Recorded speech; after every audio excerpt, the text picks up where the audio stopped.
All right, rock and roll. Welcome one, welcome all to the Scorched Earth Political Podcast. I am your host, John. And if you could, hit that like and subscribe button. It means a lot to us. Feel free to drop any kind of comments you have, pro or negative. Doesn't matter, friend or foe. We welcome you all. Drop them there. I try to respond to them in an expeditious manner. And let's get to it. Let's burn it all to the ground. And I got a mood in me. I'm going to tell you right now. I'm going to give you a little backdrop on the podcast here. I caught a lot of backlash from the Charlie Kirk. And basically it was, I didn't have any empathy for him. I didn't have any sympathy for him. He didn't have any sympathy or empathy for all the innocent kids, all the people who died from gun violence over the years, just saying, quote unquote, it was the price. And I stand by those comments. Absolutely. I mourn every gun death in this country because I think it is a serious epidemic and a genocide that is staining our democracy. But I have no empathy or sympathy for him. Sorry. Okay, we can go through that thing again. I'll take the death threats, I'll take the things. But one of the things that happens to me is they drop in my DMs that they are going to start monitoring all my podcast, everything, that if I use any obscenity, that they are going to flag me and then I'm going to have a violation. And it's happened. Me and my team, we're just going through it. You know, we're a small podcast. Joe Rogan, he can literally drop 500 F-bombs. It doesn't matter because YouTube is making so much bloody money off him. It doesn't matter. You know, all the biggest podcasts, they can drop it whenever they want. The small guy, they crunch. It's just like America, right? The billionaires get the tax breaks. The little guy, we all get squashed. Our taxes go up. Our things go up. Our tariffs go up, you know, whatever. But where I'm getting to with this point is this is a day where I am just bloody effing hot. And I mean that sincerely. Usually I come in here with a little edge. I am really effing pissed off. And let's start out with Hakeem Jeffries. He is the minority leader of the Democratic Party in the House of Representatives. He's trying to fight the battle for us.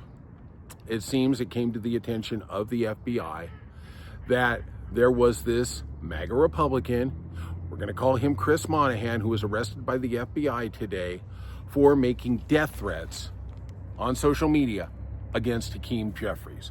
And his actual threat was, I'm going to read it, Hakeem Jeffries makes a speech in a few days in New York City and I cannot allow this terrorist to live. Okay. This is a MAGA Republican. And let's go back in the time capsule, back to the sad month of June, where we had 2 Minnesota lawmakers and their spouses stalked, hunted, and shot. Melissa Hortman and her husband were killed. That is the incident where Donald Trump said, I could call Tim Walz, but why waste the time? Real empathetic. Okay, that's cool. I'm cool with that. That's the way you want to play it. That's fine. Two can play that. This is Scorched Earth. We can do that thing. That was a MAGA Republican named Vance Bolter. Now he, in a manifesto, said his agenda was to shoot all the Democratic lawmakers so that the political tone in Minnesota would be moved from Democrat to Republican. That was in his manifesto. Then we had the Charlie Kirk. Of course, initially, they said, oh, it's a left-winger. He was indoctrinated, even though he was born in one of the most conservative states in the Union. His mom had Facebook posts of firing an M17. Dad was in law enforcement, went to a conservative college, was in a conservative religion. And because he had an acquaintance, friend, relationship, I don't know, with a transgender person, all of a sudden he became left. 2 words, F you, and then when I get done with that, F you again. There's the smear campaign, right? And now we have another one. Now, well, Mike Johnson, when apprised of what had happened to Minority Leader Jeffries, said, well, I denounce political violence. Oh, wow, that's a new one. Of course, you keep the flow of guns going steadily into the hands of incompetent, mentally impaired human beings in America. And then he said, but we all know the political violence on the left is much greater than on the right. I am waiting for, when is this leftist gunman gonna appear? Because I sure as heck don't see it. And let me tell you how you know there isn't any leftist gunmen. It's not a 50-50 thing. It's not a 60-40. It's not a 70-30. Hell, it's a 98-2, if it is a thing. And the reason is, if there was a leftist gunman and he did train his sights literally and figuratively on a political figure or a figure in the spectrum, the White House would literally be broadcasting his arraignment, his trial, and his jail sentence each and every day from the White House press room. I don't see any names. I just hear a lot of, deflecting, fear-mongering, that whole thing. And it's utterly pathetic what this administration does. They do it each and every day, and literally Mike Johnson, he is as terrible as anybody. And where are those Epstein files, guy? Where are they? Now, I'm doing this on Tuesday at about 5:30. And I'm going to go with this story, even though the person in this story has withdrawn his nomination. That would be Donald Trump's nomination to head the office of special counsel, Paul Ingrassia. And he was caught, which seems to be in vogue these days, on a Republican group text chat, texting incredibly racist things. When in Rome, I guess, right? Some of the things he texted were, MLK Day should be tossed into the seventh circle of hell where it belongs. Well, you got to keep topping it. You got to keep taking it to the next level there, Paul. So then he says, you should never trust a Chinaman or an Indian. This man already has a job in government. He was going to get a promotion. He still has a job in government, even though he is withdrawing his nomination. Finally, he said, wait for this, it's I have a Nazi streak in me.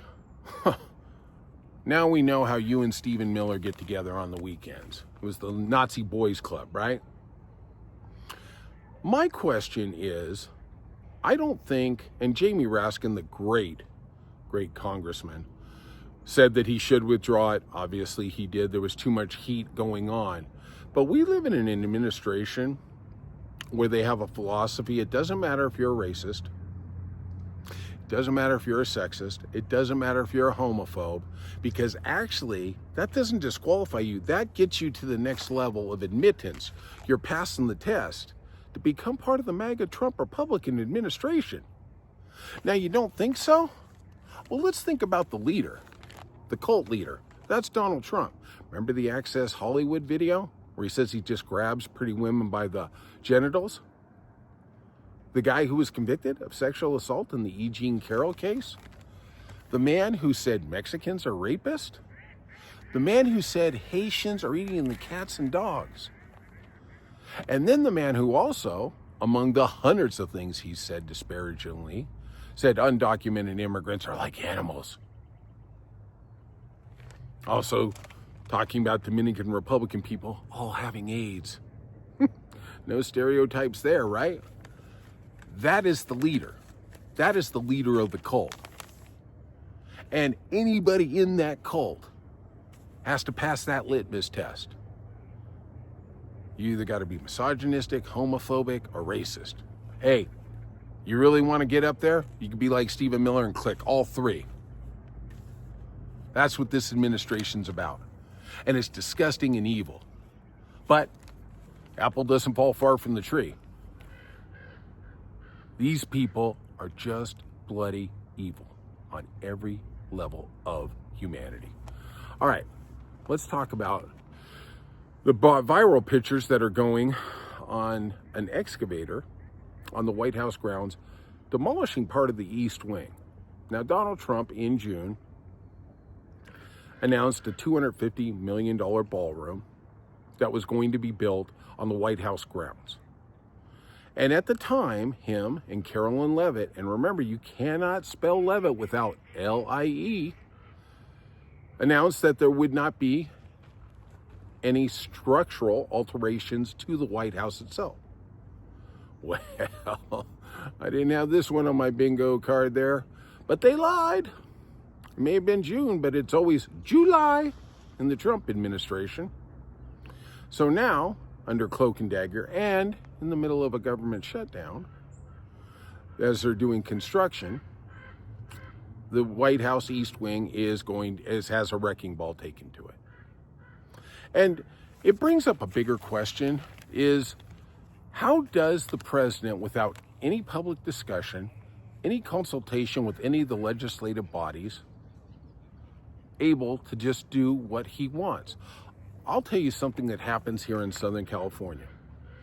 We have a couple freeways that go north and south and have basically been stalled for the last 40 years. And the reason is because there's older houses in those parts of Los Angeles, and they are considered historical monuments. And basically, when there's a historical monument, you cannot touch it. You cannot structurally alter it, whatever. I guess the president just gets to get around it because, believe me, if there is a historical monument of any significance in this country, it is the bloody White House. And it begs a bigger question, and really contemplate this. On his last week as president, if he said, I want to bulldoze the entire White House, who stops him? Who stops his narcissistic power play, ego-driven, whatever it is? Saying, I mean, really, would it be that outlandish for us to contemplate a world where he thinks, I want to be the last person who sleeps in the Lincoln bedroom? I mean, it is horrifying and it is just repulsive. Just what a POS this guy is on each and every level.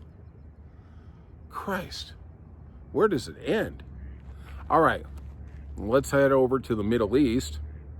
J.D. Vance had to get in on it. He couldn't be around for the signing of the historic peace agreement. Seems like we got some more problems. Now, Hamas is continuing to execute people in the streets, being very slow in returning the dead bodies of hostages that they held during this quote-unquote war. Israel is getting a little itchy. Their national security advisor is advising Netanyahu to bring the war back around. And then J.D. Vance said, as he arrived in Israel, there is no timeline for Hamas to hand over their weapons. Okay. Let me see if I get this right. Number one peace point in a 20-point peace agreement. Literally, this peace agreement is longer than the New York phone book. And if you're young and don't know what a phone book is, Google it. But, wow. Point one was that Hamas had to give up their arms and we had to start constructing a Palestinian government of the Palestinian people. Like, wow. And then J.D. Vance says there's no timeline. You know what that reminds me of? Donald Trump helping with the Ukraine-Russian war. Remember how he was going to solve it on day one, 24 hours? He was going to come in, me, mighty, until Putin told him no. And then, of course, he cowers in the corner like the POS he is. But Donald Trump has told us 30 days, 50 days, 60 days, 2 weeks, that he's going to put it to Putin. He's going to put it to Putin.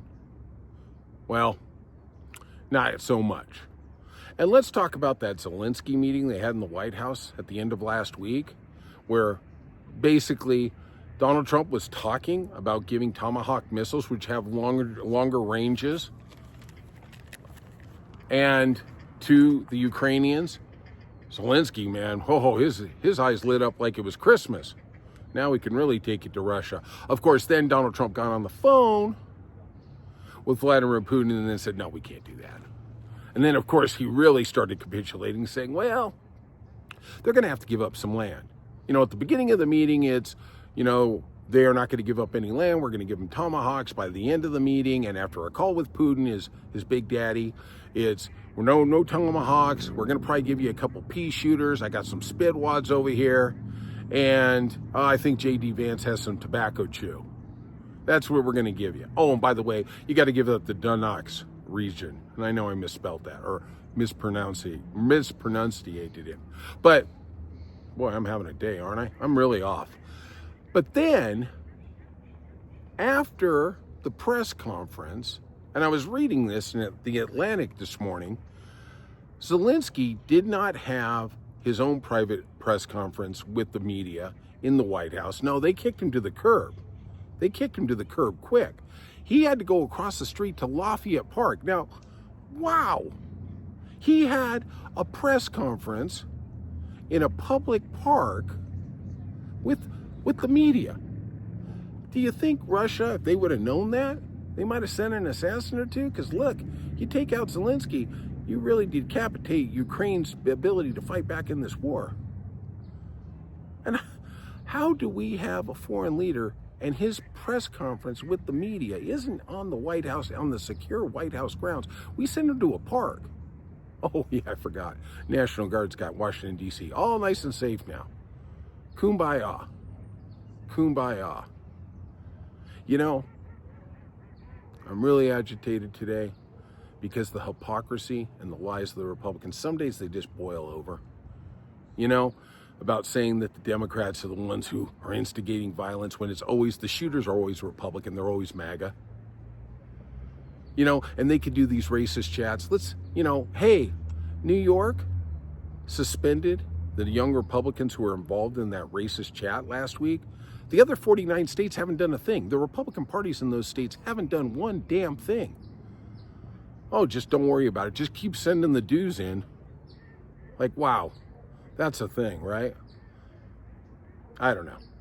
It's just, my love goes out to everybody out there. After No King's Day, I kind of was in such a euphoric mood because everybody out there stepped up. They did it the right way. They did it the peaceful way. And then we see what the SOBs on the other side do. They try and kill our lawmakers. That's just what they do. That's in their DNA. And you know what? There's Republicans out there. You can go ahead and drop the comments in the. You can drop your little comments in my inbox. I'll respond to them. I may respond to them with a middle finger, but hey, don't you fret. Yeah, it's coming because you can't deny who you are. The core of your party is misogynistic, sexist, homophobic killers. That's who and what you are. And it's kind of like at the end of Titanic, where Kathy Bates says, you're begging for a forgiveness that'll never come. You guys have hitched your wagon to Donald Trump because you want the power. You want the greed. You want the narcissism, because that is who and what you are. Don't try and deflect. When you join that, when you hitch your horse to that wagon, that becomes who you are. I have a lot of friends, or I had a lot of friends, who are MAGA. And, you know, it's just amazing. When you start going down that hole, your whole perception of the world changes. You become cynical. Everything's a conspiracy. You aren't actually that person anymore. It changes you. You know, when you dance with the devil don't change, the devil changes you. And the devil is Donald Trump.